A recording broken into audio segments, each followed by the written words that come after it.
Assalamualaikum warahmatullahi wabarakatuh. Perkenalkan, kami dari kelompok 5 yang akan melakukan observasi berupa wawancara mengenai minimnya literasi digital di era sekarang ini. Oke, Mas Dadeng ya. Aplikasi apa saja yang sering Mas Dadeng gunakan untuk sehari-hari dan berapa sering Mas Dadeng mendapatkan pesan atau telepon dari nomor asing?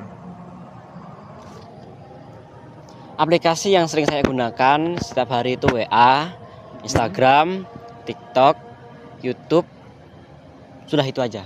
Oh, sama Google Chrome ya. Dan seberapa sering saya dapat pesan kayak gitu, lumayan sering sih. Saya kalau diinget-inget mungkin 1 bulan dapat 2 kali mungkin. 2 kali ya? Bahkan terakhir bulan ini masih ada.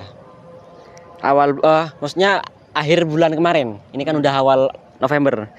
Itu saya dapat telepon yang ngaku kalau dia itu katanya seorang Polda, tapi di daerah Jawa Tengah kalau nggak salah. Tapi setelah itu dia menyuruh saya untuk ke Polda Polres ya, lupa saya, ke Jawa Timur, ke Surabaya. Nah, mau buat apa? Mau konfirmasi kalau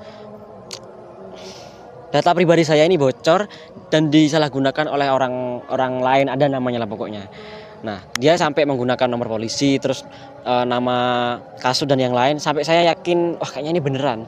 Saya takut, cuman kok katanya dia ini harus nggak boleh ngomong ke siapa-siapa termasuk orang tua, kan saya akhirnya bingung.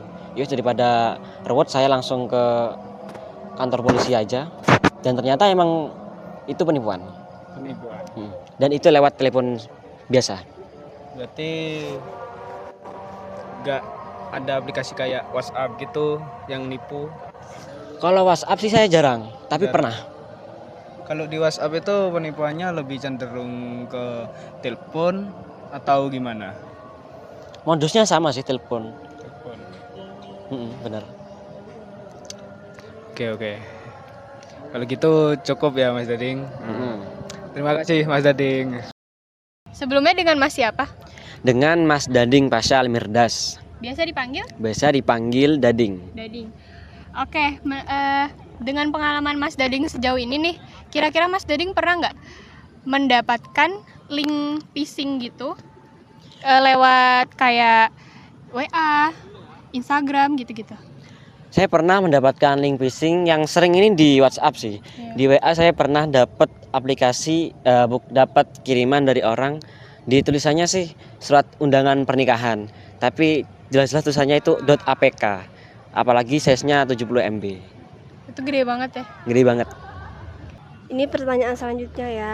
Menurut kamu, apa saja hambatan atau tantangan yang dihadapi mahasiswa saat mengedukasi masyarakat dalam bidang literasi digital? Tantangan mahasiswa dalam mengedukasi masyarakat tentang literasi digital ya. Jadi salah satu hambatannya yang saya tahu yang pasti itu ya, karena masyarakat ini biasanya terdiri dari muda, tua, remaja, dan yang paling sulit ini adalah yang tua. Soalnya yang tua ini masih bisa dikatakan kolot lah. Nggak bisa kita ajari, kalau kita kasari beliau marah, kalau kita ajari dengan lembut malah nggak dianggap. Jadi salah satunya itu. Dan yang kedua itu mereka memang generasi yang belum mengerti sepenuhnya tentang teknologi, tidak seperti kita Gen Z dan Gen Alpha yang memang memiliki kelebihan dalam hal pengetahuan atau literasi digital seperti itu. Terima kasih. Saat melihat iklan penawaran investasi yang menjanjikan keuntungan besar, langkah apa yang Mas Dading lakukan untuk memastikan kebenarannya? Apa yang membuat Mas Dading yakin atau tidak yakinnya? Jadi langkah pertama yang saya lakukan adalah mencari tahu atau riset tentang hal tersebut. Saya yang pasti cari di internet terlebih dahulu, dan kan di internet itu banyak info kan. Saya pilih dulu, saya cari yang informasinya dari ChatGPT, dari AI, setelah itu dari website, baru setelah itu ke jurnal. Baru setelah saya baca jurnal, saya cari di platform yang lain, YouTube, TikTok, Instagram dan yang lain, atau ke orang-orang yang memang mengetahui secara pasti hal itu. Dan apa yang buat saya yakin? Yang buat saya yakin itu setelah saya memahami dengan sepenuhnya, saya memahami hal itu apakah benar atau tidak, menjanjikan atau tidak, saya bisa memastikan, bisa memutuskan bahwa iklan ini benar, iklan ini salah, seperti itu. Jadi atas dasar apa saya bisa yakin? Atas dasar pengetahuan saya dalam hal tersebut. Seperti itu. Baik, terima kasih. Sama-sama. Menurut Masnya, upaya yang dapat mahasiswa lakukan untuk mencegah minimnya literasi digital kepada masyarakat awam ataupun pelajar. Jadi upaya atau usaha yang dapat kita lakukan kepada masyarakat umum, masyarakat awam atau pelajar adalah memberikan penjelasan langsung. Tapi teruntuk pemuda-pemuda yang masih remaja, usia sekolah, usia SMA atau mahasiswa, bisa kita menggunakan video edukasi atau yang lain, entah itu poster atau yang lain atau lagu misal. Karena apa? Karena mereka ini yang masih pemuda, yang masih remaja ini memiliki ketertarikan di dunia teknologi. Jadi dengan adanya video edukasi bisa membuat mereka lebih tertarik daripada mendengarkan ceramah dari orang, seperti itu.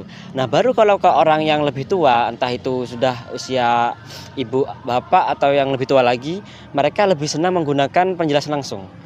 Karena kalau mereka diberikan video edukasi ya nggak masuk. Karena mereka udah tua, udah bukan usianya lagi, udah agak cocok. Seperti itu. Ya, terima kasih. Ono mana?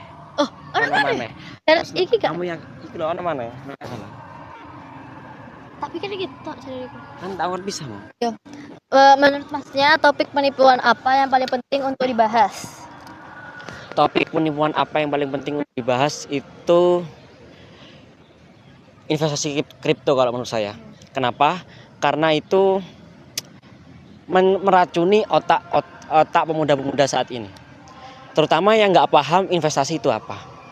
Nah, terlebih bagi kita ini yang masih mahasiswa, kalau tidak mengerti tentang kripto dan mencoba untuk main kripto dengan tidak ada dasar pengetahuan sama sekali, itu bisa menyesatkan.